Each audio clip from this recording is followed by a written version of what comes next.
ay rated SPG. Striktong patnubay at gabay ng magulang ang kailangan. Maaaring may masiselang tema, lengguwahe, karahasan, sexual, horror o droga na hindi angkop sa mga... Nanganak na nga itong si Gina, subalit nawala naman nga ang kanyang ina na si Minda. Hindi nga makakauwi ng Pilipinas itong ang si Gina dahil kinikailangan pa nga niya makarecover sa kanyang panganganak. Subalit nahihirapan naman nga itong si Robert na makamove on dahil nga wala nga gumagabay sa kanya. Pinapauwi nga ni Gina ang kanyang ama sa New York upang doon nga magsimula muli.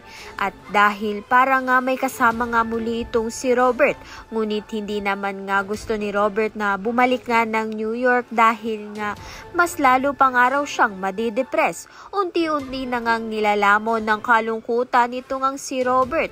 At dito na nga'y gagamitin ni Betsy ang pagkakataon upang kuhanin nga ang loob nito ni Robert.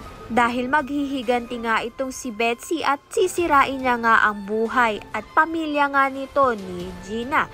At magsisimula nga itong si Betsy dito nga kay Robert at balak pa nga niyang landiin ito para makuha niya nga ang lahat ng mana na para sana dito kay Gina. At magugulat na nga lang itong si Gina pag-uwi nga niya ng Pilipinas dahil mabubuntis naman nga itong si Betsy ng kanyang ama na si Robert.